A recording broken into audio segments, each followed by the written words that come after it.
The following program is brought to you by PodcastOne Sportsnet.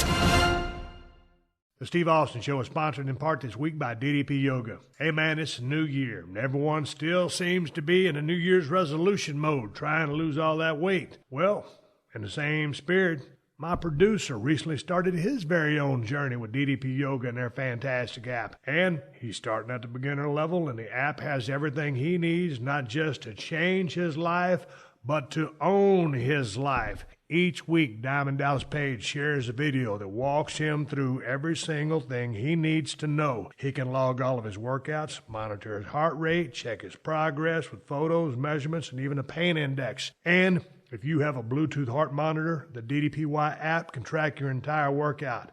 How many calories you burn can give you points for redeemable prizes. Hey man, I'm going to kick back and watch Sean as he goes down this journey. And I'm going to keep you guys updated on his progress as he goes along. And I want you guys to share your stories with me as well and let me know how DDP is changing your life.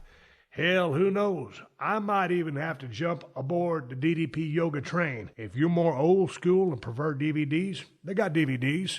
But when you buy the DVDs, you still receive 3 months free on the DDPY app to try out. Right now, DDP Yoga is having their New Year's sale, and they're taking 20% off their DVDs and DDPY swag. Go to ddpyoga.com for all the details. Ain't no better time to take advantage of the DDPY programming right now. DDP Yoga can work for all ages, weights, and fitness levels. Sean's digging it. It's a kick-ass cardio workout and will dramatically increase your flexibility and strengthen your core, all with minimal joint impact. I dig that. I might have to give this a try. Anyway, be on your way to not only change your life, but own your life. The following program is a PodcastOne.com production. From Hollywood, California, by way of the Broken Skull Ranch, this is the Steve Austin Show. Give me a hell yeah. Hell yeah. Now, here's Steve Austin.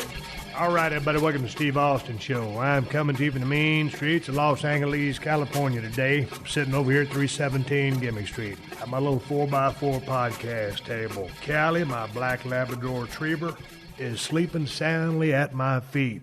She has been pestering me for the last 30 minutes trying to get me to throw the tennis ball for her and give her some exercise. When I get in there in the garage and start lifting my weights, get my swell on, I will throw the tennis ball for her and give her the exercise she's looking for. Hey, man, it's Saturday as I record to open this podcast. I'm recording to open this podcast because I'm fixing to take my ass over to 316 Gimmick Street and put it on the UFC and watch Stipe Miocic defend his world heavyweight title against Ngannou. I always have a hard time with that guy's name. The heavyweight title is on the line. This is going to be a badass fight. I'm wondering how it's going to go down. As you listen to the podcast, you're going to know how it's going to go down because the fight will have already happened. I'm hoping Stipe plays it smart and takes him to the ground, uses or employs his wrestling skills. You don't want to trade with this guy. He's too strong. He's too powerful. He's too heavy-handed. It's going to be an interesting fight. I'll stop and leave it at that because the fight hadn't happened yet, but that's what I'm looking forward to.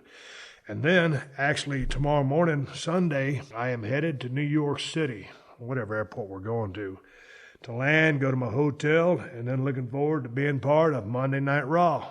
Again, once you listen to this podcast, Monday Night Raw will have already happened, but this is how my life happens. In chronological order, you know, it's backwards, but I'm doing the podcast before I go do Raw. You'll see Raw before you hear the podcast. When they make movies and they film stuff for TV, a lot of times things are not shot in sequence. There's a reason. Different locations, timelines, getting people together. Okay, as far as my timeline, I'm here right now, but I got to go talking about things that I'm doing in the future, and I got to talk about them right now. So that sounds pretty halfway confusing. Anyway, enough of all that scuttlebutt and confusion. That's how many directions I'm being pulled right now, and that's my life.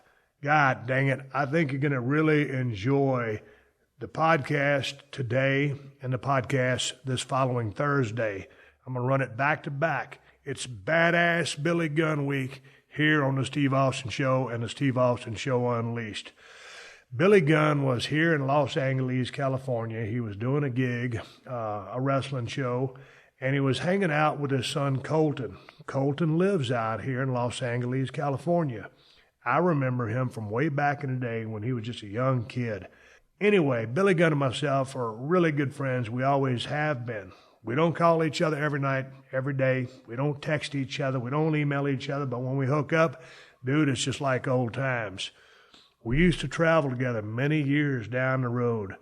And when I first came to WWF, and you're going to hear about some of the stories of us traveling down the road together, some of the things that we know about each other, how grouchy he is in the morning, my days of DJing and some of the nightclubs that we went to, stories from the road and rodeo stories. Hell, Billy used to be a big badass bull rider. We're going to talk about that and his interest in the business, some of his run through WWF. We're just shooting the breeze and playing pool at the great Harley Race's house in Kansas City, Missouri. God dang, that was a damn good story. You're going to dig this. It's a 2-part podcast, and I'm going to tell you guys, I think it's going to happen over the course of 2 hours, so you got to listen to the Tuesday show and the Thursday show about how I whooped Billy's ass one night at a hotel in New Orleans. Billy's going to tell the story. It's going to take both episodes to get to the bottom line of the story, so I'm just saying it right now. I whooped Billy's ass, and he may have contrary to say on the back end of the podcast or when he tells that story. Anyway, you got to listen to both shows. Billy's one of the few guys that I trusted with a steering wheel in his hand. I didn't let hardly anybody drive me around because I didn't trust their driving skills. We'll talk about that as well. I'm a pretty picky guy to travel with, but I'm a pretty easy guy to travel with as well. Billy was awesome in the ring. We'll talk about that badass tag match that we had in Houston, Texas many years ago. I guess it was an 8-man tag. And I threw that trash can across the ring. He fed into that. And we'll tell that story about how that spot was organically born. And I'll never forget, man, working with Billy Gunn or as opposition, me as a baby, him as a heel. And then him as a part of DX, Degeneration X, and just him and Road Dogg as the New Age Outlaws. Boy, you talk about feeding a comeback. There are few people in the history of the wrestling business that are as quick or as athletic as badass Billy Gunn. Or let's just call him Billy Gunn. Kip Sop is his shoot name. Man, the dude is athletic as hell, big brick-handed son of a gun. Now, every time we shake, it's that same damn death grip handshake that we always employ. Billy could feed a comeback like it's nobody's business. I mean, I thought I can feed a pretty damn good comeback, ain't no doubt. But him and Road Dogg, and dude, when I was making those comebacks back in the day in the Attitude Era, when we was running hot and heavy, I was throwing potatoes about every other right hand, damn near every right hand, and they was feeding them. And about as quick as you can throw one and land it, they're back on their feet feeding for another one. And that's such a big part of being a heel, feeding a good comeback, and just making that baby face shine. And those dudes used to go overboard for me. Just bump, feed, into the damn ropes. Another bump. Anyway, getting caught out of breath here. I always had a lot of fun working with Billy Gunn. We had a lot of fun traveling up and down the road. And it's a 2-part podcast. I really think you're going to dig it. And I'm going to just keep the open to a real short open because I've already rambled enough. Hell, I got the adrenaline going just talking about Billy Gunn comebacks. Wrestling stories, road stories, life stories, bull riding stories. That's what you're going to hear. Dude's a good friend of mine. Like I said, we don't call each other every day, but we're pretty much brothers of the road and on the same page. Before we get to badass Billy Gunn and listen to his podcast, and Colton, his son, would be sitting right beside me. I hooked up another microphone for Colton, so he's going to chip in and verify a couple of stories and talk about what it was like to be the son of a pro wrestler when Billy was always gone and then he'd come home. And it was a love-hate type thing, and you'll hear firsthand from Colton as he joins us on the podcast. I'm going to get you to the conversation with my buddy, Billy Gunn, from back in the day. He's here live and in living color, or he was here just yesterday. Him and Colton, and I had a damn good time. It's one of the funnest podcasts I've ever done. I get a chance to talk to a lot of cool people. Me and Billy have so many road experiences, and we spent so much time together for a while. It wasn't forever, but we were hard, fast friends. We're going to talk a lot of country music, what we listen to on the road. Anyway, here we go. Before I get to Billy Gunn with his son, Colton Gunn, Colton Sop, sitting right beside me, I got to tell you guys about SeatGeek. You see, buying tickets to sporting events and concerts, Hey, it can be complicated, confusing, frustrating. You ain't trying to do algebra on a roller coaster. Buying tickets should be simple. Well, do your damn algebra in a library like a normal person and get hip to SeatGeek. SeatGeek is the smartest, easiest way to get tickets to every type of live event. Whether you're planning a night out or checking out a last-minute event, it don't matter. SeatGeek is designed to make your ticket buying experiences easier than ever, saving you time and money by comparing prices and finding amazing deals. And to get you the most bang for your buck, SeatGeek grades every ticket based on value to help you immediately identify the best seats that fit your budget. Plus, every purchase is fully guaranteed, so you can shop for tickets on SeatGeek with confidence. So say hell yeah and make SeatGeek your go-to app for finding the best deals on every type of ticket, from sports and concerts to comedy and theater. Best of all, listeners of the Steve Austin Show get $20 off their first SeatGeek purchase. Just download the SeatGeek app and enter promo code Austin. That's promo code Austin for $20 off your first SeatGeek purchase now.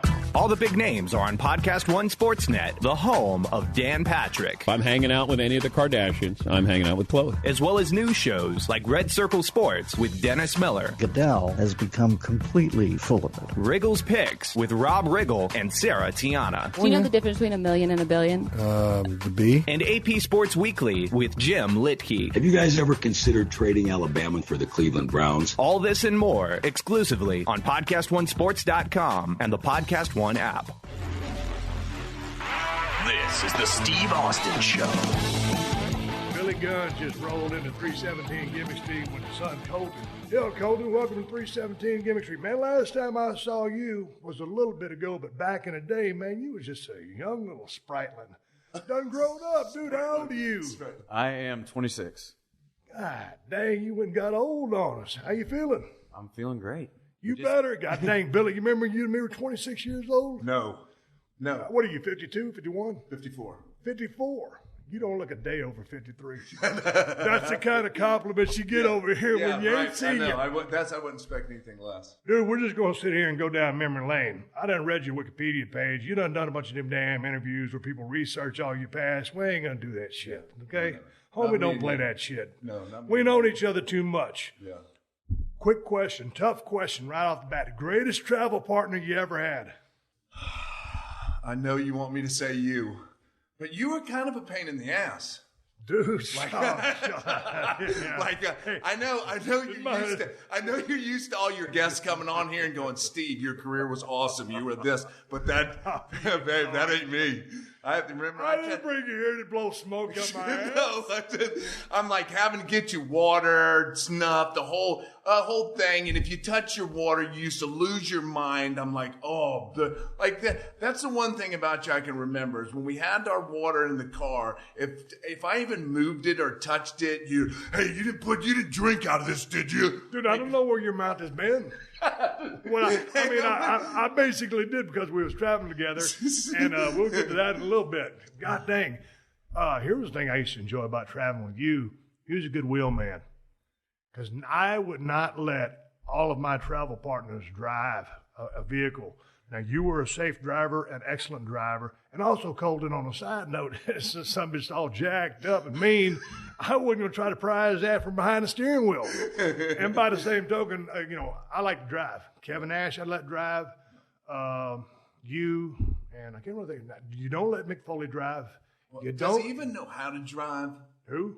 Mick. Yeah, he knows how to drive. He just can't drive worth a shit. I love Mick, and he'll admit it. No. But and DDP, don't let that son of a bitch get no way. Here's the thing. You can't even put DDP in the shotgun seat, but he would hog it, and he didn't have no seniority in the business. And he would have his seat, no etiquette for the dude in the back, have his seat jacked all the way back, laid back, so in the guy's lap. And so we used to call him the world's tallest 6'4" guy. Yeah. Yeah, I mean, I think that's where the Andre thing came from, right? When everybody gets in the car and they go, hey, Andre, you want to push that seat up? He's the only one that can legit, or Big Show can lean a chair back in your lap when you're in the back seat. So, hey, man, but back in the day when you and I were traveling together, here was the thing, because every now and then I'd get to a town before you, but for some reason you almost always got there before me. And was that you in the back? Had already yes. I was still in the back. Yes. Because here was a protocol. Here's the way me and Billy operated. normally it was him with the rental car because he got there first. And every time I would come out with my bags, there's Billy on the curb with the car. Got a bottle of water and either bag of Levi Garrett or Red Man sitting in a shotgun seat. Yeah. Boom, I'd get in, load my shit up, and away we'd go. But that's how it was back then. You find guys that you could travel with that you kind of get along and don't mind doing stuff like that. Now, oh God, what a pain in the ass to travel with people that are not cohabitable. Is that a word? Cohabitable? A word has just been invented on the Steve Austin show. Yeah, you've got to find someone that's cohabitable. Yes. And we were. And someone asked me today, he said, man, like when you were driving, like, well, what was the deal? I mean, who was controlling the radio? I said, well, most time it was me because a lot of time I was driving. I mean, we had that 50-50 split there. You might even had 51, you sorry bastard. No, I don't think so. But we were kind of in the same music genre at the time. Here's a story. And you can chip in another one if you got one. We was riding down the road, and all of a sudden, man, I'm real picky about music. I mean, it's got to be good. Yeah. And good is subjective because what you like, I mean, I might not like, but you think it's awesome. Me and Billy was on the same page. So it goes way back, and this comes forward a couple of years. He goes, hey, man, I got a CD I'm going to play. I said, all right. Hold it. It's instant red flag. What is it? Instant red flag. I know you know who it is. And it was Daryl Singletary. Yes. And I was like, Jesus Christ. After about, 4 songs. I mean, Daryl Singletary still has one of the best voices in Nashville. They won't play his records now because he's old and got a drum. I mean, I respect because I got his last album. Well, I got his last album 2 years ago when I was doing Redneck Island in Georgia, and I ride my jet ski on Lake Hartwell. We used to cross over Lake Hartwell, going back and forth to shots. But back in the day, it was I Let Her Lie and all that other good stuff. Yeah, it was really good. Actually. I saw Daryl Singletary in concert with Stoney LaRue and Randy Rogers, I believe, in Nashville, Tennessee, a couple years back. I got a chance to have a beer with him. Yeah. But I'll never forget, you turned me on to Daryl Singletary, and he's still, to this day, one of my favorite kind of music artists. Yeah, he was really good. And when I first started listening to him, I actually went and saw him also in Orlando, at one of those country bars in Orlando. Wow, this is awesome. Like, I instantly went and bought the CD. I said, oh, Steve's got to listen to this. God dang, man. One time, I was back in the day, I was doing an on sale in like Manhattan, Kansas, middle of nowhere. And there's 2 sales associate chicks ladies that were going to accompany me, right? Because I was there to go do the on sale. So we sell some tickets for the event. And, man, they said, man, you like music? I said, yeah, I like music. They said, well, you like Tracy Byrd? I said, yeah. I said, well, there's a Tracy Byrd concert in town. And, man, it was like a dance hall, but, you probably get about 3,500 people in there. You could dance, you could sit, you could do whatever you want. Man, I was just standing there, just had a beer in my hand the whole time. I don't know what happened to Tracy Byrd, him and Chestnut. They was kind of Beaumont guys out of Texas. Yeah. And they kind of fell off the scene. But back in the day, Tracy Byrd was on fire. Dude, he had that reverb going, and the band sounded awesome. I don't go to concerts. I've probably been to 10 musical events in my life. I was just talking to Chris Jericho about that. But that night, man, they had that just a little bit of echo, that reverb going, and I was sitting there and drinking that beer, and I don't know how many I drank. It was a bunch. And Tracy Byrd just crushed it. Yeah. It was awesome. Yeah, but him and Mark Chestnut. I was a big Mark Chestnut. I was too. What happened to that dude? That's the thing. I've seen him like 2 or 3 times, again in a club in Orlando, country bar, because they used to do the acoustical jam or something there in Orlando. And I've seen him like 2 or 3 times, and he's so good. But it just seemed like he could never get over that hump to like really just kind of drive it to him. But his stuff is awesome. Dude, we was down at Buckmaster's in, God dang, south of Georgia. We was in Alabama. I can't remember, but it was me. I think Rick Rude was there. Perfect was there. Boss Man might have been there. But that day, that year, the country music celebrity was Mark Chestnut. He did a couple songs. You had a choice. They was either going to give you a Remington 280 or a Remington 30-06. And so I took the 280. I mean, you get a free gun, go out and just hunt, and, get shit-faced with a bunch of real cool guys. It was a badass deal. Yeah. Colton, what are you listening to these days? Your dad, Captain Redneck over here, used to ride bulls. We're going to jump into that. What are you listening to? So I'm a huge country guy, and then I like rap as well. So I'm more of the old country, George Strait, Gary Allen. Those are my 2 favorites. And then as far as rap, I'm, that's my workout stuff, and that's basically my 2 genres. The rap game, drop some names on me. I don't really like the new stuff that much, but I'm a huge Eminem, 50 Cent, all that kind of stuff. Oh, yeah. You had one on your podcast here a couple weeks I ago forgot. that Post I Malone. popped for and had to listen to because Austin, my youngest, turned me on to Post Malone, and he's just silly good. Dude, the Stoney album is ridiculous. I was like, why can't I be in town when he's at Steve's house so I could go? I'm a huge mark for him right now. Really? His music is so good. I don't know what it is. It's kind of just because being such a country fan anyway. But when Austin, when he finds stuff, and these two find stuff, they always go, okay, Dad, you got to listen. Because I'm not as old as everybody likes. I am old, but music-wise, I can kind of get into stuff. So they'll buzz me with the new stuff, and sometimes it's good, sometimes it's not. When they sent me the Post Malone stuff, I was hooked, man. It was so good. Well, man, it's cool that you got two kids that can bring you up to speed with stuff. Because here's me. Exactly. I was telling Jericho the other day, I was like, man, when my parents, you think they're old when they're in their mid-40s. That ain't old. but they're listening to that old shit. Yeah. And I'm thinking, man, why do they keep listening to this? It's because it's good. It's what they know. And like me, that's what I'm doing. I'm still listening to that old stuff. So I need to, if I had a filter or like kids or someone to say, hey, man, check this out. This is really good. But here's the thing.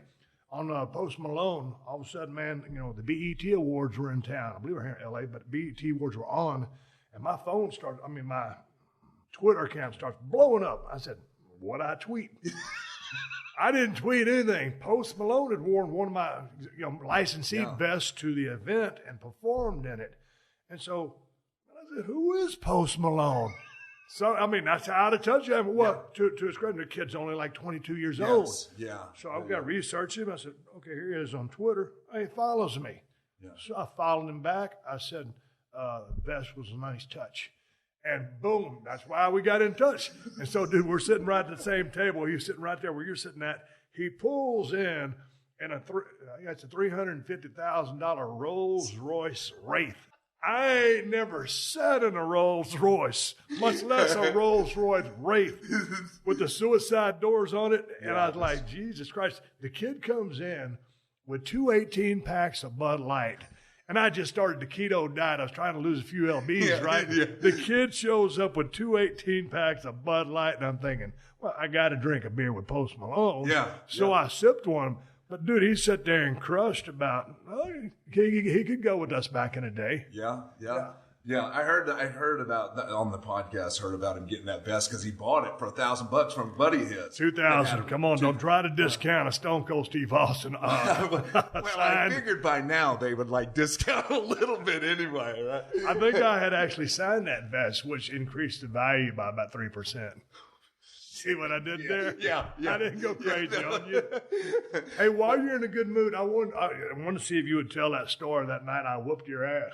So I was wondering I just want to make sure we get it right. Set it up from a get-go. No. So I'm going to set it up because I've been thinking. I'm going. You ain't going to get hot about it. No. I'm not. But you certainly weren't going to ask me about this because both you and I know exactly how this went. So I think it was in New Orleans or something, right? Damn right. Yeah. So we pull up in there. It's kind of round, a little bit late, not too late, not where the bars are closed and stuff. So we go find this room, the only room left in the town. The only room left in there's town. There's a living room in the middle, and there's rooms on each side, which works out good for us. So now we have to room together, which we never actually did. We drive together. Rooming together is a whole nother thing. Well, that time we triple-hilled on that run up in Canada. Well, that was Canada, and it was up I don't even know if people lived up there. Red deer and that's I don't even never even heard of these places. I got into pro wrestling business for this. It's a rib. Hey, that's with due respect to Moose Jaw and Red Deer. Yeah, no. Yeah, but it's just it was like you go from Calgary and then you just start driving even more north. Yeah. And there's little towns that you just it's like what you saw back in the olden days. You're where you ride for days and there's nothing, and all of a sudden there's a town in the middle of nowhere. And it's freezing and it's cold. They go, yeah, we're going to wrestle there. Oh, okay, awesome. That's really cool. So anyway, there we were in New Orleans. Yeah, so anyway. So we go get this room, and we have it. We never even get in there yet. We just got it. So we found this little bitty, probably about as big as this room right here, not small, but it was where they served all those, Tuesdays or something. Dude, it's called the Daiquiri Hut. Well, I didn't. So the daiquiri hut. That's where we always went. Okay, so it's a little daiquiri hut where they make all the little fancy drinks and stuff like that. So we find a little table in the corner. We just little bitty drinks, and we're drinking them, just tasting everything. So the place is about to close. So we go, let's go. So we head back to the room. So we get out of the car, and I put the key in the door. The door barely cracks, and I get crushed.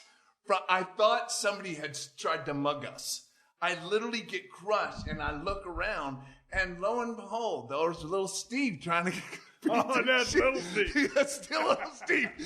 He just went trying to kick the shit out of me. Like, I'm not understanding where this come from. So I put the brakes on him by trying to choke him out. And he goes, okay. I go, okay. I get up. I go to walk across the couch. Wham! I get Pearl Harbored again. So now we're tussling around again. I finally hook him back up again. And I go, like a headlock, and he won't let go. Like a shoot headlock. Well, what am I going to let you go for? I'm just going to I'm trying to get over. Yeah, well, with me in a hotel room. So I don't know what. So now I've got him, and I'm going, what's wrong with you? Like, what are you doing? I go, stop. He goes, okay. I said, you promise? I said, yeah. He goes, yes. So at the time, I take him for his word, and I let him up, and here we go again. Like, it's just I don't know really. So now we're crashing through things, and Brian, I hook him up again. I said, this is it. I'm telling you right now, I'm going to rip your head off if you don't stop. And I go, stop. He goes, okay.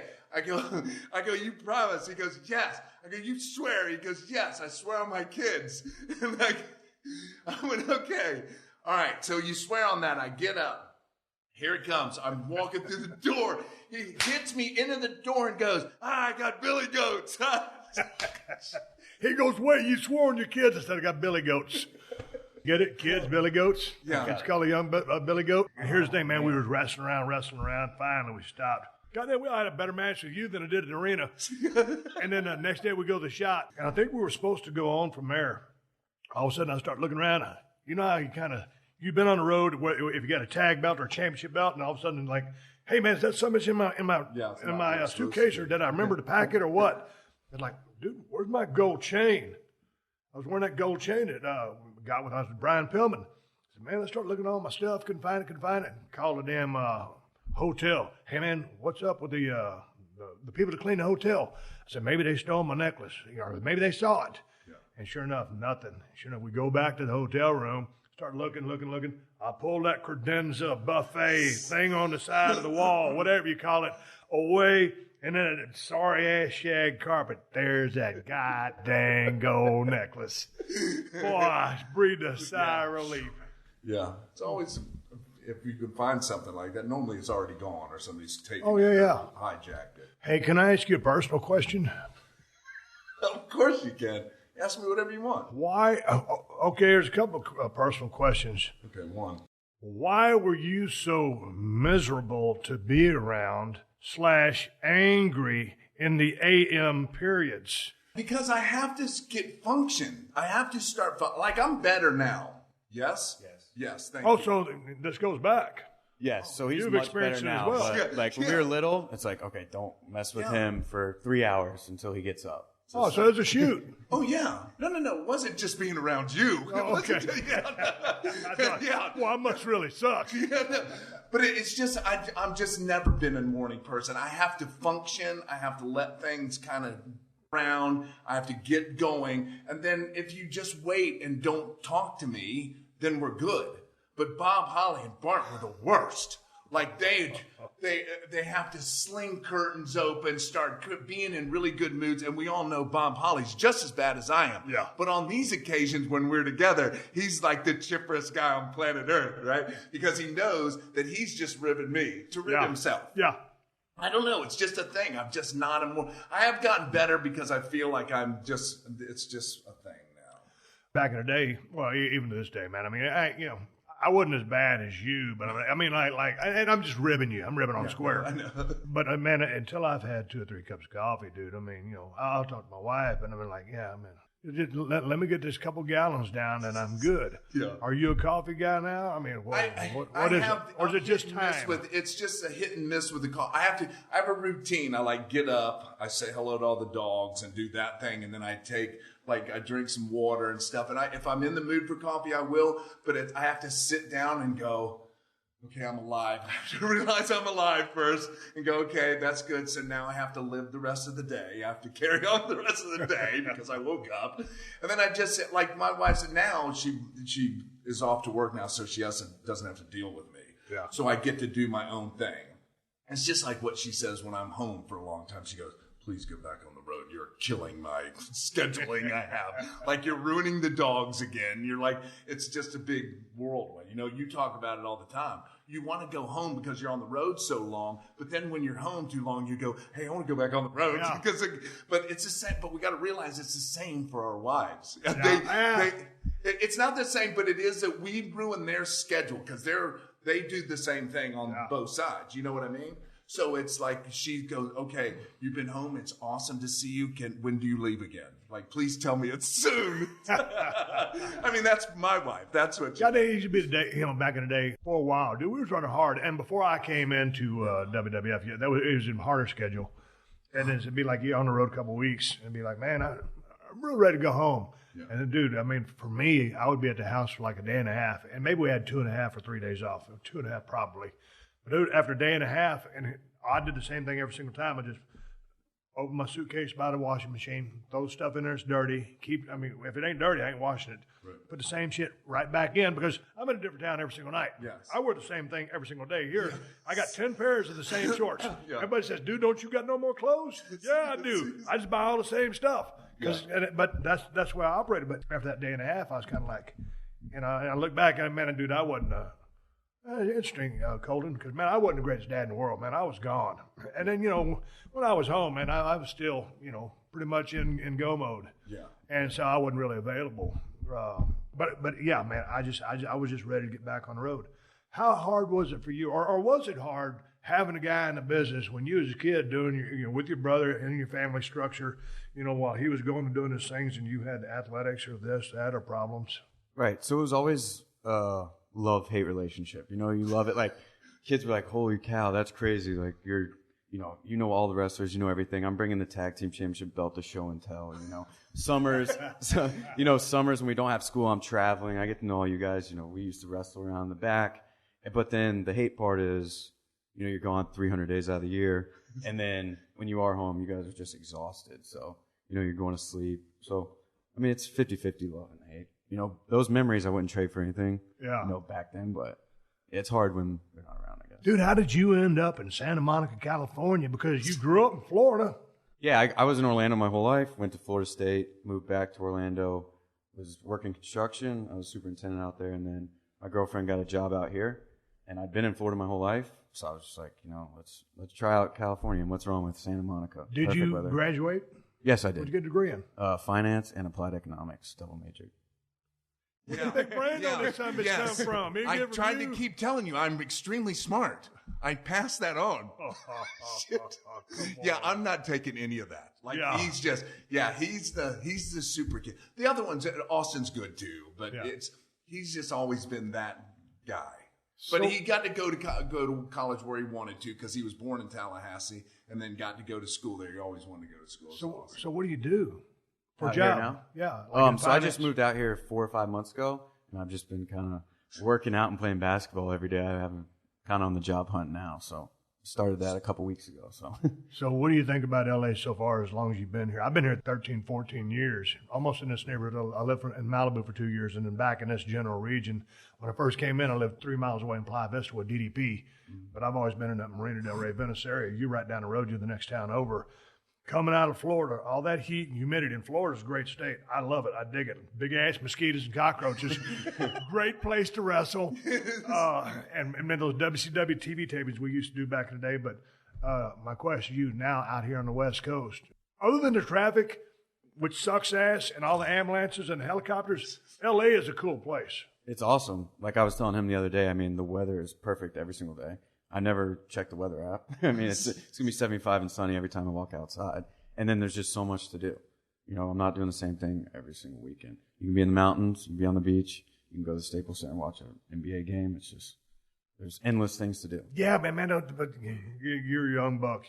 You're going out and doing those kind of things. Me, like, dude, I'm a grizzled veteran. Okay, I could be a bitter veteran if I was going to talk about the wrestling business. But like my idea of doing things is, I want to go out and just shoot my rifle at a shooting range, long distance. I can't do that here.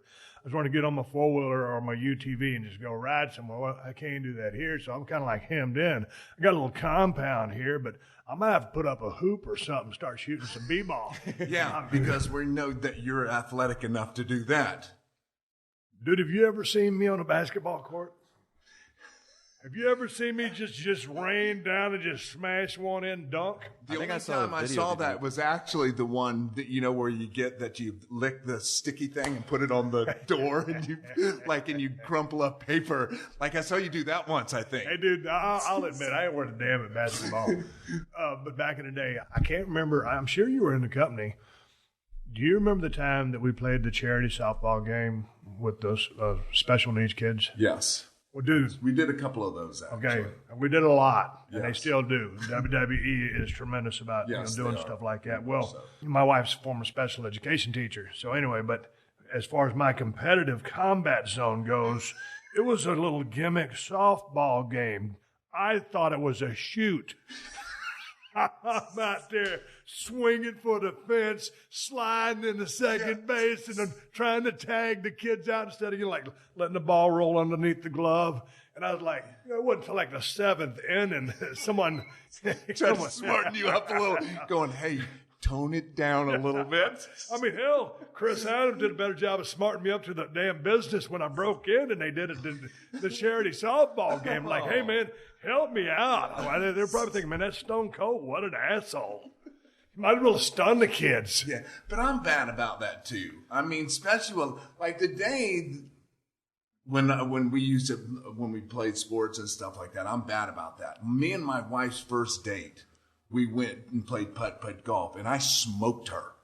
Like, she goes, so we look back on it now, because I smoked her, and she goes, it probably would have been nice, like our first outing, that you kind of just take it easy. I go, yeah, but I'm going to win. I'm winning. Like, and it's the same with them. Up until the day that they started smoking me on the basketball court. I wasn't that good at basketball, but I was pretty good because I could jump and I'm a body. Once they started smoking me there, that was it. Dude, I got a classic story, and I guarantee you remember this. Check this out, Colton, to go right back to the first date with your wife when you smoked her putt-putt. So check this out. You'll pop because you'll know the exact story I'm talking about. Every time we used to go to Kansas City, Missouri, we'd go to Harley Race's house before the matches, and Harley would make a bunch of barbecue, and Harley could cook his ass off. Yeah. And his wife, BJ, at the time she's no longer with us, she would make all these desserts, and she was awesome and could cook great. So we'd go over and just load up, eat like pigs, and then we'd eat dessert. And then you got all the boys, and we're working Kansas City that night. And the houses weren't that good back in the day. And so we're all laying on the floor at Harley Race's house, 9-time, 8-time world champion, whatever it is. Harley Race the king. Yeah. And so like everybody's just, you don't want to just get up and leave, just like eat and run. So we're all kind of hanging around, and all the boys are tired because we've been on the road, so everybody's kind of halfway asleep, and everybody's starting to kick out of their naps now. So you don't know when it's time to leave to kind of start making a segue to go back to the hotel to go to the show. Finally Harley was going to come in and goes, all right, everybody get out. That was when it's like, okay, now we can leave. Yeah. We didn't want to offend Harley Race. Exactly. So anyway, after the matches at Kansas City, what was that? It was before Kemper Arena. It was back when we was running like a National Guard or something. Yeah, I think it was before Kemper. Yes. So anyway, after the matches, everybody goes back to Harley's because what we're going to do, we're going to drink. And then we go down to Harley's basement and play pool. All right, so we go down to Harley's basement. We're playing pool. Everybody's kind of playing round robin or whatever it is, just taking their turns. And, of course, your father, badass Billy Gunn, is the king of the table. He's got a pool game. There's a poster over in the damn, I don't know if you remember, so on the side of the wall, posters about like 2 by 3 or 4 of Harley race and a picture-perfect post-up slam of Andre the Giant when he had that full afro, and he weighed about 450 shoot pounds, 525 on the work. Full-on press, and it's one of the coolest pictures I've ever seen in my life. Really cool. You don't see it too often. And there's this pool table, and there's Billy Gunn over knocking everything in the table. So we're at Harley's place. I don't mind if you beat the shit out of me. I ain't worth a damn anyway. He's beating one of the other boys. Sure enough, here comes Harley's turn, and he smokes Harley. And Harley, Harley's a man's man. Have you ever met Harley race? I have not. Very much so. That's exactly what he is too. When you look at man up in the Wikipedia, Harley's picture's in there. Like it was just a thing though. Come on. Dude, and I would look at you and say, dude, we're at Harley's house. Can't you at least put him over? No. I'm trying to smarten you up. I'm trying to give you the Iggy. But yes, I understand that. But it's that, it's just sometimes I gotta do my thing. I just gotta let people know where they stand. Not that I was trying to tell Harley where he stood, but I was in the not listening mode. I was in the, hey, I'm gonna play on this table till I want to get off of it. Dude, I thought I was a sore loser. I thought I was competitive. You want to give up a stick. You can't even take it from me. Man, we used to go to, when we weren't at Harley's place, we'd be in Kansas City. Man, we used to stay at the Marriott. And a lounge down there with a pool table. Well, I'd be down there if I was traveling with Rude or he was there. We would always be partners, be teamed up. Well, we'd be having a couple of drinks, and he'd go ahead and go in. And then, if we're playing team, of course, I'd go over there and hit a couple of balls in, or scratch, or miss, or whatever. And the other guy would go, well, now it's Rick's time. And there's Rick, standing there, 6'4", with his pool stick right in front of right in his hands, hand over hand, sleeping while he's standing up. So I go, Rick, it's your shot. So he'd wake up, he'd make a ball or two, and then the other person would go, and then he'd go back to sleep. Oh, it was the worst. Yeah. It was great back in the day. All right, let's take a quick pause for the calls and get big ups to TrueCar. Now, if you're looking to buy a car, you're probably familiar with terms like MSRP. You might even know what it stands for. But what does it actually mean? The same goes for invoice, list price, and dealer price. Hey, it's enough to confuse anybody. All you're really looking for is a price that actually means something. Introducing True Price from TrueCar.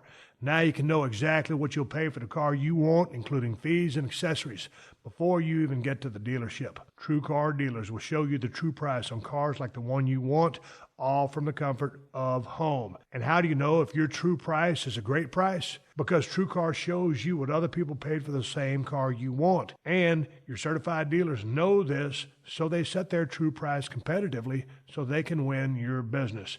So when you're ready to buy a new or used car, visit TrueCar to enjoy a more confident car buying experience.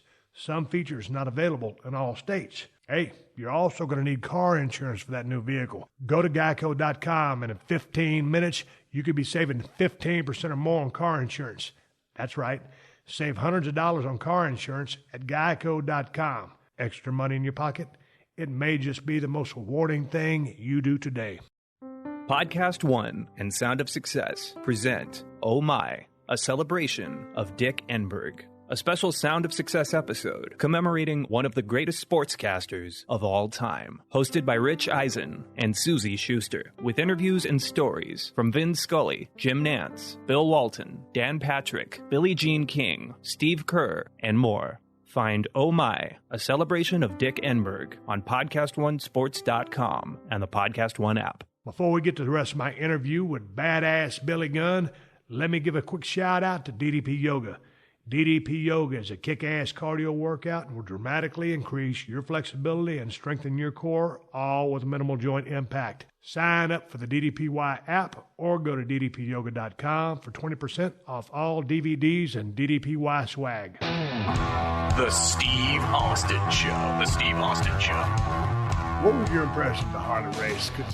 I think he's awesome. He's one of the greatest of all time too, right? He's in there, all in that mix. It's the flares, the Hogan's, like Harley is Harley. He's a man. But here's the thing, because Harley was not a weightlifter. He never was. And I'll never forget the Kurt Hennig story. Kurt's a new kid in the territory. His dad's, been in the business. Yeah. Dad's a, big burly dude. How athletic Kurt was. Yeah. Cool. And so, he's nervous. He's working with Harley Race. He goes over, probably a couple years in the business. He goes, Mr. Race, what do you want to do out there? Harley's the man, right? He's smoking a cigarette. Harley used to lace up his boots. And what's your finish? He goes, well, I've been doing a drop kick off the top. I'll move. Coach said they go out there, work about 15 minutes, went for the drop kick off the top. Harley moved. Bing, bang, boom. Probably a vertical suplex. Yep. 1, 2, 3. Ric Flair used to tell me that sometimes when he would go to Japan, if he needed backup or if he had heat on him or whatever, or if he needed some enforcement for any kind of piece of business, they sent Harley with him. Now, here's the thing I'm asking you. I've never seen Harley in a fight, but he was known as being a nasty guy if he was. Did you ever hear any stories? No. And I think he just has that aura. Some people have that aura around them that are smiles and nice, but they're very rough on the edge. Like Ming, the same thing. I heard he's just probably the baddest guy ever. But he's like, and my wife knows him. He lives in Orlando, but every time you see him, he has the biggest smile on his face. He's so personable. Yeah. But then you hear the other side and you go, him? So I think it's the same thing with Harley. He's just has that thing to him that where you look at him and you go, I'll wait till you come over here. The thing about Harley, he never would raise his voice. I don't know if I could have worked a match with him. I couldn't have heard him. Yeah, I said what enough as it was. Know your hearing's awesome. I'm sorry. I mean, your work was awesome. Shit. Dude, that's why I started working. That's why I started calling my matches at a real early age, way earlier than I should have, just because I couldn't hear shit. Never forget, and I told the story many times. If you listened to the story before, bear with me. I was working in Memphis. I just come out of Dallas. I asked Jared. He just bought the promotion from Fritz. They've been beating the shit out of me for 2 months. Heels coming in, white meat, baby face, jacked up, long blonde hair. Dude, they was laying their shit in. Kendo sticks, weightlifting belts, it didn't matter. They're beating the shit out of me. Yeah, Mr. Jarrett, when do you think I can start working full time? Hell, Steve, I think you're ready now. Dude, I just come out of wrestling school. 2 months getting the shit kicked out of me. I wasn't ready for nothing. So there I go, driving down the road in my Hyundai XL, base model, silver. I roll up Mid-South Coliseum. Dutch Mantel's got the book. He didn't even know I'm supposed to show up. Anyway, I get in the territory. I work a couple of loops. And then I guess either Dutch had the book and he pulled a rib on Lawler, or Lawler had the book and he booked me. Maybe saw some potential in me. I think not. Nonetheless, I worked 3 shots with Lawler. Did you ever work with Lawler? I have. I think Lawler's one of the greatest workers in the history of the business. I've worked him actually twice. I worked him once when I was actually working for TNA. I'd been let go from WWE. He was still working there. So we have the typical, I'm going to do every TNA talent's finish on you, and you do all. But it was so combined, so like methodically with him, and then the first time was at a charity event in the Garden. Back in the day, we'd do a charity event in the afternoon, and then the main show in the Garden at night, and we had to work him, and he oh jeez, right. And I'll never get it. He has me, he goes, shoot me off and ride me like a horse, and gets rid of me, and I'm like going, what? I don't get it. Like, so he shoots me off, he drops down, and I went, okay. And I jump on him, he gets up on all fours. But of course we have kids in the audience, and I'm going, oh my God, this is ridiculous. This is silly right now. But yeah, I've worked him a couple times. So he shot you and he dropped down and he got up on all fours, and you just jumped on and jumped on top of him. Yeah, this is comedy spot. Yes, very much comedy. And I think a lot of his stuff, later. But so you weren't down with doing the comedy thing. Yeah, no, I was. Oh, you were? It was just trying to hear it while I'm in midstream. It's like Owen when he used to shoot you off and go, trust me. Okay. And then you just come and your eyes are like deer in a headlight and you're just waiting for something to come. Yeah. And then he just moves out of the way and you, what? I don't know that. But I was working those 3 shots. I worked with Lawler. He smartened up on after the second time. But a lot of times you work with Lawler, they ring the bell, and we're pacing around, right? Dude, I got 2 months in the business. Well, 3 or 4 months by the time I got to Lawler. He starts calling the old ventriloquist face. All right, headlock, tackle, drop down, hip toss. Shit, you can barely see my mouth move, right? And he's doing that shit, and there might be 200 people in the arena. It's a weekly territory. We're working Tennessee. And I'm like, so I'm giving him the old ventriloquist face back. What? He calls the high spot again. I said, what again? He called it one more time. I damn near thought of Mark was going to say, he said, tackle, drop down, hip toss. Jesus H. Christ, I couldn't hear him. Right. And so another time when I was green, I was working with Randy Travis, Billy Joe Travis. Yes. Goddamn, I just got back into Randy Travis. It was greatest hit CD. People forget how good that guy was back in the day. We were just talking about him, or Colton was just talking about him yesterday. Yeah. Really? Yeah. God dang, man. I mean, he's in a bad way right now. He's about halfway. That's kind of how the conversation started. That's mostly how those conversations start, is like that. And then you go, yeah, but his music's really good. No, yeah, but I mean, like, is he all this rocker because he's got mental health issues, or was it drugs or something? I have no idea. I just heard the base story of it, and then I asked him if he'd heard about it. Okay, so I ain't making fun of the dude. I'm just saying he's just got harm's some way. Some of the greatest slow country songs that you want to hang out with your 1982. Yeah. You know that album and shit. I mean, that got country back on the country path. But anyway, back to my Billy Joe Travis story. So he's got me in a headlock, tackle, drop down, hip toss, right? So I send him in, and all of a sudden we hit in the middle of the ring. There's the tackle. So I'm thinking, dude, I'm 6'2", 252. You're about 6 foot, $190. Maybe, and I'm being generous with an A-frame and no muscle tone. So surely you're supposed to be the dude taking the tackle, the guy in motion, right? And now if he's doing a strongman routine, that guy, if I'd have been Andre, then he would have took a bump. But he's expecting me to take the bump, then do the drop down, so I could end up hip tossing him. He was calling the spot for me. So, dude, here, what did I do? I did the worst thing you can do. We hit in the middle of the ring. I'm looking at Colton just like this, and I realized, I'm supposed to fall down. No, you did not. Watch, it gets worse. It gets worse. So I take the flat back, and then he goes to hit the ropes to jump over me for the drop down, right? Because it's going to be tackle, drop down, hip toss. Okay, after he passed over, he hits the ropes. I'm still down. I was supposed to be up at that point to a vertical base to hip toss him. So he's standing by me. I'm sitting there laying in a push-up position in the middle of the ring, supposed to hip toss him. So I think he just put the boots to me. I was like, dude, I'm supposed to take a tackle. I'm supposed to drop down. I was going to hip toss him. Yeah. I just lay there like a lump of shit. Yeah. So what could he do? That was working like 95% of the indie guys do now. Oh, really? Yeah. Yeah, that's I was shooting and I blew the high spot. Although it's a lot funnier when you say it and you do it rather than what happens after that. Hey, God, that's awesome. That's so good. That's so good. Like, I love hearing stories like that about you. Do you? So you were an ace hand in the ring when you first broke in? Oh, no. My first match was with Don Harris. Ron and Don actually kind of brought me in. So me and him tagged just so I could feel more comfortable, and we were heels. He goes and starts the match, brings the babyface over to me, tags me. I come in and punch Don right square between the eyeballs. And he goes, and I'm standing there going, oh, my God, what did I just do? He goes, don't worry, you're a heel, but don't hit me again.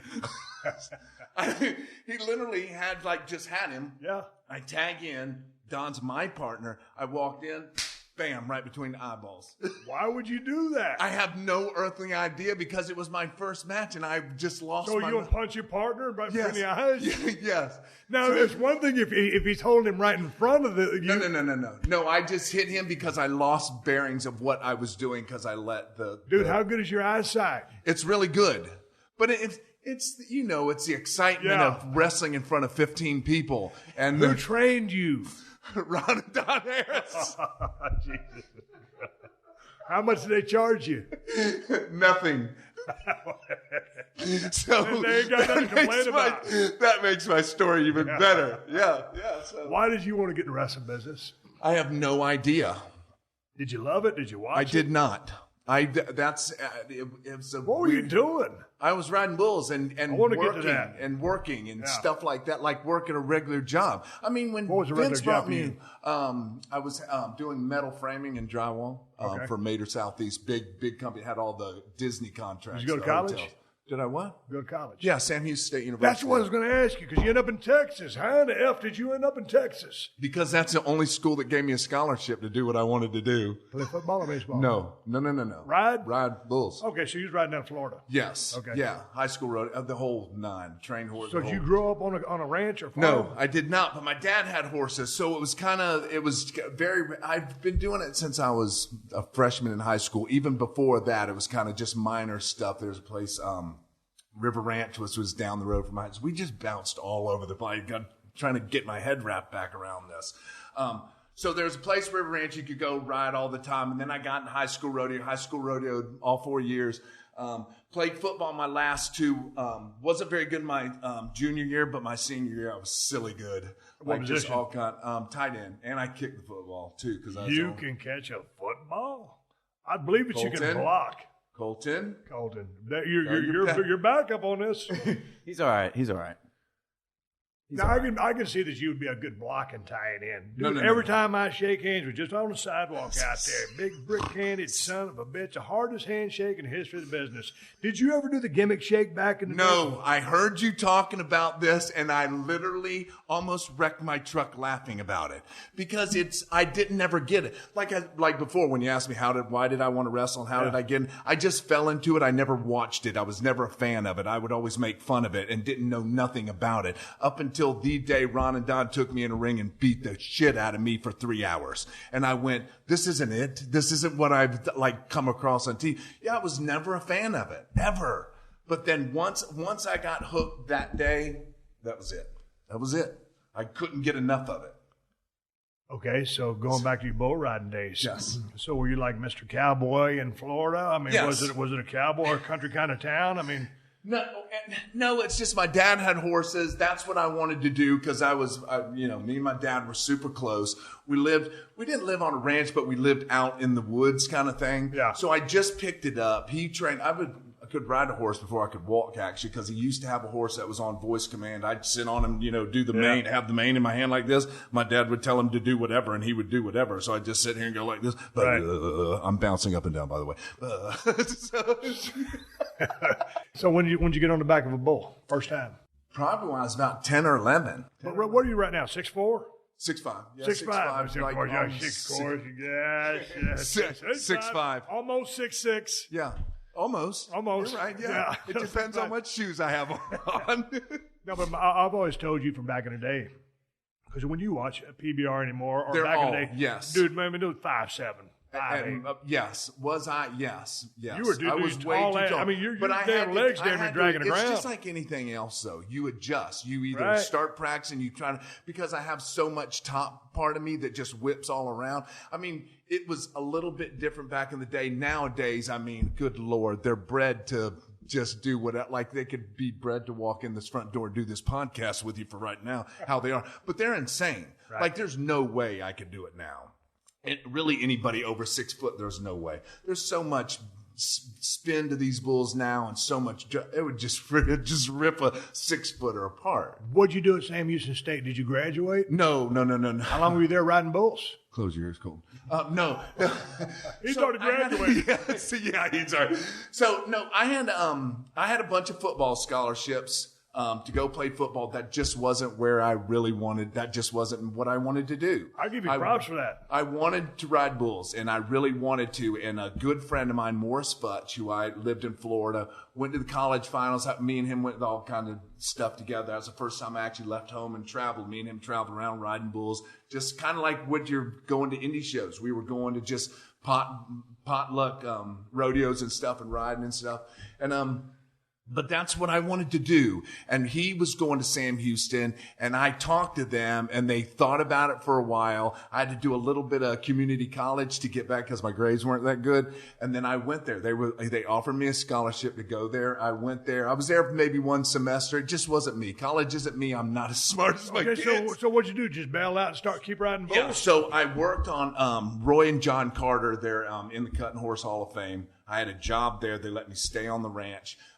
Roy hauls bulls to all over Texas and stuff, up to Dallas for Donnie Gay and stuff like that.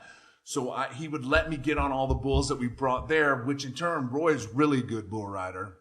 Got hurt really bad, so he couldn't do it anymore. But he was teaching me. I had other guys from the college teaching, just to kind of counterbalance my height and stuff. So I was getting on them all the time. I got on 22 bulls in one day one time because we were supposed to have some guys come. We had a bunch of bulls at the house that we had to get rid of the next day. And I didn't ride them the whole way. We just kind of get on them, see what they're going to do. If they got some potential, we put them in one side. If they don't have any potential, you'll eat them the next day. So it's one of those things. So it was just, and I lived there, did that. Then I came out here to go pro because Gary LeFew has a school out here that you can get your card, fill your card really fast. So I was doing that. And then at one point I went to Donnie Gay's school in 1982 with a buddy of mine. Where's Donnie Gay's school? Where was it? It's in Mesquite, Texas. So the one thing that I remember that he said, he goes, if you ever don't have butterflies and you don't have that thing when you get on them, don't get on them because that's the day you'll die. And I remember I was riding. I was kind of in a good groove there for a while. And then one day it just came over me. I don't want to do this anymore. It's not like it used to be. And it was just me. It wasn't anything anybody did or where I was at. It was really hard for me to do, but I had it set in my mind. Well, I'm going to do it. I don't care how hard it is kind of a thing. But just that one day I had that feeling I just don't want to get on them anymore. I put all my stuff in my bag, threw it in my attic, and then... Are you kidding me? Nope. That's interesting. I had to because I didn't want to die at that point. So when I remember that, always stuck with me what he said, and he was always adamant about that. What's the worst you got hurt riding bulls versus being in the I've ring? been knocked out. I mean, so many times, like not a bunch. You just get whipped down. I've had horns stuck in me and stuff. It just comes with it. Like it's not, are you ever going to get hurt when you ride bulls? It's just win. Yeah. It's win. That was another thing he said too. So if you're in this thinking you're never going to get hurt, you're fooling yourself. Hey man, you were old enough to be there back in the day, whether y'all crossed paths or not. Did you ever cross paths with the one and only Lane Frost? I did. A couple times, actually. He was good friends with Roy. And 8 Seconds is one of my favorite movies. Yes, but he was awesome. Probably one of the best bull riders I ever seen. Jim Sharp was, like, in his day, was silly good, too. Yeah. Like, it's almost like they're stuck to him. Like, Ricky Lindsay, I don't know if you ever remember that name. Ricky got stepped on. He was in the movie, what is it, Urban Cowboy. He was the guy that when they were doing the bucket machine, he was sitting up on the fence, had the messed up face. Yep. He got stepped on. He is probably the best bull rider on planet Earth at the time. He just wasn't there. Right. Mentally, nothing against Ricky. I loved him to death. But I've never seen a guy, he could take a string bale, put it on a bull, put his hand in it, and ride it. I don't care how ranked the bull. It was the craziest thing you've ever seen. I think he was the first one to ever ride 10 out of 10 at the finals. Right. Just crazy good. What'd you think when Taking Care of Business was the bull that Lane Frost was riding when he got horned and it just, I think it broke a rib and got an artery or something going in his heart? Yeah, I think something like that. Do you remember when that happened? Yes, I did. Yeah. What was going on? I forget where I was. I was out of it by then. You know what I mean? So I just remember hearing, and it was just, they were on their way to a really big rodeo. Actually, they just stopped to do that one. It was like a smaller one going to a bigger one. And it happens. It just happens. It's not, they have no control over it. I mean, there are 2,000, 2,200 pound bulls that are just doing things that like people shouldn't see. What'd you think about Tough Hedeman, his buddy? Really good. God dang, that one epic bull that he was riding, and he rode a bunch of them. That one, Bodacious. Bodacious. It was Bodacious. Yeah, boom, just jerked him down. He was coming up, and he was going down, just shattered his face. Yeah, Bodacious just had so much drop in his front end that a lot of guys, like when you ride bulls, it's like you don't pull up. You kind of push your forearm down in your leg in that pocket. That's why you see these guys ride, and they slide way up on it so they get more push. So you're pulling up. So your natural reaction with Bodacious, though, you got to like push it like you're trying to throw a baseball when he jumps because he has so much down. If you pull, he pulls you like that. I'm not sure exactly how Tough, you'd have to ask Tough how that went, but it's just, he would come so high and then his front end would drop like some kind of weird ride at Disney, like drop out. And then as soon as he hits, he's back up. So if he pulls you down, close your eyes because some bad shit's about to happen. What was your favorite kind of bull to ride, or help me take me through, because this is something, the scoring system. I know the bull has to do his end of the dance for you to get a good score. Yeah. I mean, so did you like that bull that was going to jerk you up and down, or did you like that spinner, or which one's more dangerous? Start spinning you this way, come back that way, and then start stomping on you. I just want a couple jumps, and then just like everybody, you always want them to turn back into your hand because it's a little easier and you're not pulling away from your hand. So, I mean, it was always a couple jumps just to set me up so I could get there. Like when they jump out and switch ends and go right there, that's a little tougher for me. Just being so tall that it just moves my top end around, and it's hard for me. Once I get out of position, it's way hard for me to catch back up. Right. So a couple jumps and then turn back. I like them into my hand, but I wasn't too bad away from my hand either. Right. So just a couple jumps just to set me up and kind of go, okay, I'm here, and now do your thing. Yep. And so. What about grip strength? Did you train any kind of grip? Because, I mean, you came out of a football background. You had scholarships, but you were also riding. I know the guys these days are working out. It's not, yeah. Back then, it was not working out. Dude, y'all were riding bulls and chasing women. Yes, exactly. Yes. And I know the guys are still chasing women, but they're probably working out and then chasing women. But it just changes with everything, right? Wrestling changes. It's not the Attitude Era anymore. Wrestling changes. Bull riding changes, as we've seen in the bulls, which if the bulls are changing, the cowboys need to change. Like, you have to come along with the change. And it's more working out. It's not muscle strength. And it's not about grip strength. It's not about how hard you can grip that bull rope. It's about positioning and how you are positioned. It's about balance. There's all kinds of things that go into that people don't really, they just see a small guy getting on 2,200 pounds of bull that's trying to turn him inside out. And they ride him or they don't ride him. So but the Cowboys are training a little bit more, but they're not training for size like we do, muscle wise, because then it throws their balance off or whatever. So it just changes. Everything changes. Traveling on the road with the rodeo versus traveling on the road with the wrestling. Similarities and there differences. is similarities.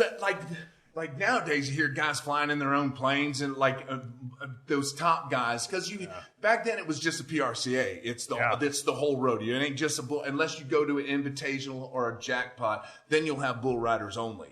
Like that was never a thing back in the day. Now PBR, these guys are making $1 million riding bulls, if not more. Plus their day money is a lot more. Their event money is a lot more. That changes too. So now it's a big business. They've got the PBR on a track that is ridiculous. Right. So the travel is a little bit different. It's like, I know you've talked about it a couple of times, and I know that I talk to people when I do seminars. It's like when we used to ride around in the car and you talk about these things. You talk about, hey, your match, or hey, I ask your advice on what can I do here. And it's just that camaraderie with the older guys that have been in the business. So that's kind of the same thing you do there. You analyze, if you know you're going and you know most of the bulls anyway, you kind of have that thing where you communicate, hey, have you ever been on him? Yeah, I've been on him. Sometimes he comes out, goes to the right, but you'll get him once in a while. If he comes out a left-handed shoot and not a right-handed shoot, he'll come out and go to the left. I never thought about the shoot, which way it opened. Yeah. And they'll do different things. And stock contractors can do different things with that, the rope that's tied behind them, their flank strap. They can hip them on one side and make them do one thing, and hip them on the other side, and they'll do something totally different. So a lot of people, of course, everybody thinks the rope's tied around their balls. That's why they do. And that is not even close to the case. All it is it just makes them buck a little bit more and has them realize that there's something back there.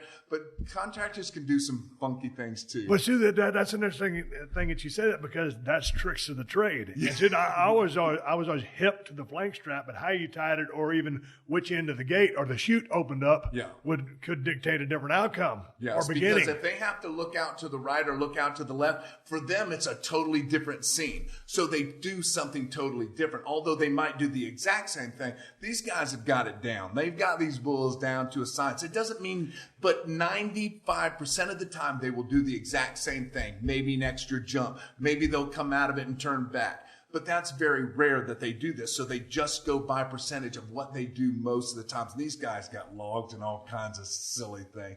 Plus, you see them all the time. It's just, if I wrestle you 6 months in a row, we're going to have our shit down. Yeah, It's the same with them. They watch them so much and they go, okay, one time he's done this. So let's just throw that he ate too much or some shit like that. So, but they have it down to such a science, and it doesn't matter because it's half the time they still can't ride them anyway. Right. They're just so ranked. Podcast One has new shows on our new app. Check out all the cool features to help you explore our exciting new programming, like America's Lakers podcast with Jay Moore, So Random with Corinne Olympios, Attack Each Day, the Harbaugh's podcast, Not Just Sports with Susie Schuster and Rich Eisen, and Sessions with Randy Jackson, as well as your old favorites like The Lady Gang, Steve Austin, Shaquille O'Neal, and Adam Carolla. Get the new Podcast One app in the App Store, Google Play, or PodcastOne.com. All right, everybody, give me the go-home cue. It's time to wrap up this podcast, ride off in the sunset. Before I do, I want to thank Billy Gunn for coming over to my crib while he was over at Gold's Gym working out in Venice. Him and Colton came by in their Ford F-150 to chew the fat, shoot the breeze with me for 2 hours. You heard the first part of the New Orleans story, I believe. You're going to hear my thoughts on the second part of that New Orleans story on the second part coming up Thursday. It is Billy Gunn week. He is on the Tuesday show and the Thursday show. I figure, why wait a whole week to have a guest on? If I've got a 2-hour conversation, I'm going to run it concurrently Tuesday, Thursday. I had one of the funnest podcasts I've ever had talking with Billy and his son. Stay tuned and tune in to Thursday because there's some good stuff in there, and that's the bottom line because I said so. Hey, man, I want to say thank you to all my fine sponsors of the Steve Austin Show. That's the only reason I'm able to do this podcast for you twice a week for free, and I appreciate you guys listening to the show and downloading it. You can find all of my sponsors at PodcastOne.com. Just click on the Killer Deals button at the top of the page, and then click on the Steve Austin Show banner. Speaking of Podcast One, the new Podcast One app is now available for download at the App Store or Google Play. There ain't another podcast app like this one anywhere, and that's because the new Podcast One app is loaded with some cool features that let you do a lot more than just listen to your favorite shows. You can access behind-the-scenes photos, articles, and connect with other fans of shows you like. And you can watch over 1,000 360 virtual reality videos. You can actually watch some of your favorite shows in virtual reality. It's like you're sitting right there in the same room with them. So get to the App Store or Google Play and download the new Podcast One app now. Folks, if you want to follow me on social media, I'm on Twitter and Instagram at Steve Austin BSR. Folks, until then, my name is Steve Austin. Check out part 2 of my podcast with Billy Gunn coming up this Thursday, and I'll catch your ass down the road. This has been a Podcast One production. Download new episodes of The Steve Austin Show every Tuesday at PodcastOne.com. That's PodcastOne.com.